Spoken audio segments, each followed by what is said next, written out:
Well, the main reason I wanted to talk to you today was about this really cool thing that you did last year.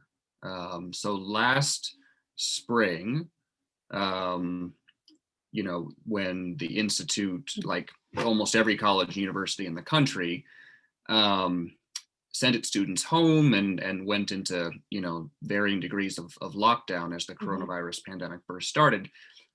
You started writing to your students, who I presume, actually I don't know the numbers of how many of them were sent home, how many of them did I stay for think whatever reasons, the but majority. yeah, most students had to leave. So they're scattered, and Mhm. that in-person component is suddenly disrupted. Mhm. And you started writing them twice a week, something that you called notes from the director's kitchen. And by the way, we'll provide a link uh, to, Oh, those things are still available online, on MIT's humanities website, and we'll provide a link to that. I'd really recommend everybody go read these. They're beautiful, wonderfully written, thank you. and I just think it's such a great example of modeling what it looks like for a professor to really care about her students as people, as whole persons. Um, but I wonder if I wanted to talk about these letters, that you wrote, and I wonder if we could start by, if you could just talk to us about where this came from. Like, could you take us to the moment, whether you were in your kitchen at the time or wherever you were, when did you realize that you needed to do something, Mhm. and how did you hit on this idea of writing these letters? So let me give you a little context, which Sure. was unusual. I I actually was on sabbatical in the fall of 2019. So, and that was that was really my first sabbatical. That Well, for all practical purposes, it was the first sabbatical I'd taken since I've come to MIT. Okay. And I'm about to finish my 30th year. So it was long awaited. And and I actually spent a fair amount of that semester in Europe Mhm. doing work. So this was the first semester since I had been director where I didn't really know the incoming class. I had participated in the first seminar in September before I decamped for Europe. I had participated in one or two things when I happened to be in town. But really, I was an unknown quantity when things began again, over IAP in January and then in February. So I was extremely conscious already that it was going to be an unusual spring, Hmm. because I will have been this more distant figure than would normally be the case. And I think that backdrop uh, mattered. Mhm. Right? The other thing I'll say is uh, that in very early March, I had been called upon by the people who were working on, sort of hypothetical possible responses if something were to go bigger. That all in this kind of, let's have some contingency plans on the shelf ready to go if we need them.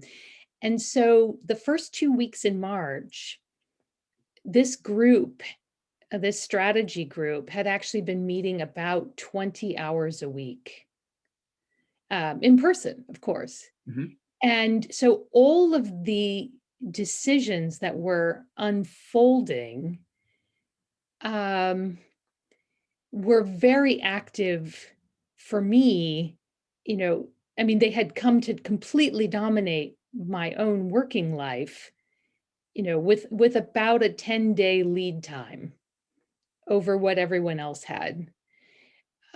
So when the decision was announced, and many people just simply didn't believe it, right? There were I mean, there was indeed an email that went out to the whole concourse community from somebody saying basically, don't start packing. We can't know if this is true or not. Right. Right. And and that was not the situation for me because I had been sort of folded into this strange space of Mm. starting to think in advance. And so I had not that I had anticipated that campus was going to close, and that everyone had to leave basically by March by the weekend after March 13th. I had not anticipated that, but I had begun thinking about already on top of my self-consciousness about how do I become part of this community when I was on sabbatical in the fall. Mhm. And and and the world is going to shift under our feet pretty quickly in ways that none of us are anticipating, even though there's a group of us who've been tasked with contingency planning. Mhm. So I think, well, that and then seeing the panic when the announcement went out, followed up, of course, by people saying, wait, it might not be true. And, you know, I thought the most important thing I can do is to be calm. Mhm. It is, it is, it is absolutely essential that somehow, I be calm. And I didn't feel particularly calm, but that had to be the role. And it was just so clear to me that that's what was going to be needed. And so while everyone was still on campus, those couple of days, I mean, I also was teaching, my own classes. Right. And so I was sort of trying to manage the various logistical issues, especially one of my classes is a large multi-section communications intensive subject, with all kinds of requirements. And I was trying to manage that subject, on top of Concourse. Um, when I need to be calm, I write I write down what I'm thinking Hmm. and what I'm experiencing, and it helps me to sort through it. And it's also the case that when I work at home, uh, typically I work in the kitchen. I have decamped to a small little office, makeshift office, for Zoom calls, but 99% of the work that I do that's not, being recorded, I actually do in my kitchen. And that's been true for 30 years. Right? That's my work at home space, is the Yeah. kitchen island. My computer lives there all the time, in between the pots and everything else.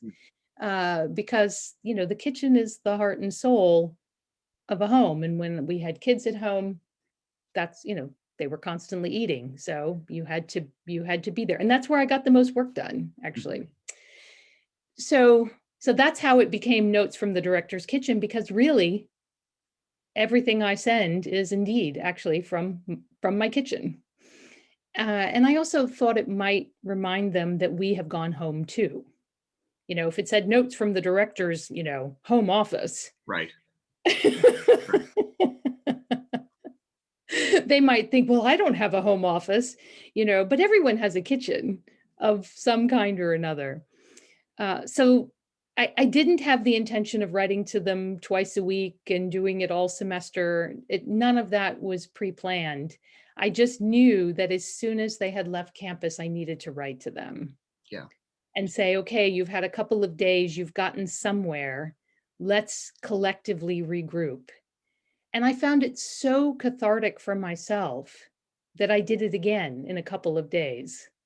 Mm. And then I just kind of settled into a rhythm of twice a week. And there were periods where I really didn't feel well enough to get a message out. And there were once or twice they came on a different day than I normally aimed for. And I had to kind of pull myself together to do it as a task. Mhm. But even on those occasions, it was cathartic. And Yeah, it gave me a place to sort out what I was thinking and my own emotions, and to think about the ways in which those might be helpful to other people. right. Yeah. I mean, one of the things that I love about these um, letters, I mean, in addition to just the care for your students that's demonstrated in the window that you provided them into what your life was like, it sort of provides this real time um, uh, unpacking of just what everybody was going through over the course of those first few months of the pandemic, which can almost be hard to remember now a year Yes. on. Yeah. Um, and so it in some ways, I mean, going back and reading them now continues to pay dividends. I don't know if that's the case for you. It certainly is the case for someone like me, just reading them, a year later. No, I have to say, going back and looking at some of them, I've been startled myself, like, Yeah. right. Um, and there were periods in that span of time where my own health was actually quite poor. Mhm. And so it's fascinating for me to go back and put in that, the overlay of my own sort of illness timeline Hmm. and think about what I was thinking. Right. So that's been very interesting. Yeah. Yeah. I And tried to keep that out, but sure. it's implicit for me. Yeah. Right. Yeah. So what were you hearing from your students? Were you getting a sense of the impact that these were having in real time over the course of the semester? Well, Nathan, that's such an interesting question. I've been at this business of, professing for a couple of decades now, as I said, Hmm. and and the the time delay, if you will, in sort of, the impact of something and the feedback about that impact. Let's say it's quite long, often in education, and I have grown very accustomed to that. So mostly I heard nothing. Hmm. And I mean, not entirely. A, a couple of my colleagues were just lovely and would write back, almost right away saying, "Oh, thank you so much, Anne. That really lifted my spirits." Right. So it was not uncommon to hear from one of my colleagues. And eventually word got out to my colleagues in history and a few other places, and there were people who wanted to be added to the list. Actually, some friends from a church we used to attend when we lived in a different town, some of them got connected. I don't even quite remember how. So the blind copy list got longer and longer as the semester went on. And I would often hear from these various adults, if you will. Right. Uh, And infrequently, I would hear something from a student, like, "Oh, you inspired me to go take a walk and to slow down and to look around." And every now and then a student would even send me a picture, right? And say, but they would never send it to the whole list. They would just send it to me. Right. Um, but as the semester wore on, I did start hearing, typically inadvertently, that people were basically waiting for these to come out. And one student who was graduating actually told me on graduation, when I had written to send her a congratulations, she wrote back and said, "Oh, your letters were, we waited for them, the whole family, and then we would read them out loud at dinner on the nights when they came." That's With her parents and her siblings and, whoever it was who was in the household. But I don't know. I I wasn't surprised, and it didn't deter me, right? To not, to not have somehow immediate feedback like, oh, this is a good idea. Right. It felt so much like a good idea that I decided I wasn't going to worry about whether I, you know, heard from very many people or not. Sure. Sure. Have you, in the year since, have you heard anything else about, I mean, we're now coming to the end of the third semester for Yeah. students where they've mostly been away from the Yes. campus. I mean, there's a, right, some have been back on campus, but certainly the third semester that's been very out of the ordinary. Yeah. Have you since heard more about, um, Well, what I think what will be really interesting is to see people in person yeah, in yeah, September. yeah, I think that's probably right. Now, of course, 2 classes will have graduated. Right. Um, eh, so there really, in a way, be only 1 class because the first year students weren't with us last spring, right? And the 2 older classes will have both graduated.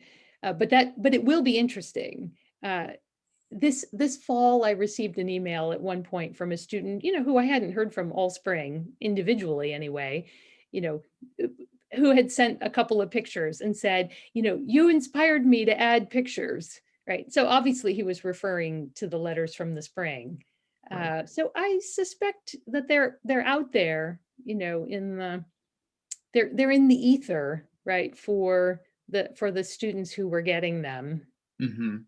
Yeah. Uh, and as I said before, I'm extremely patient about these things. Right. I I have a very high tolerance for believing that something is important even if I'm not getting feedback on it. Yeah. Hard earned, right? When I was first at Right. MIT, it drove me crazy. Yeah. Yeah.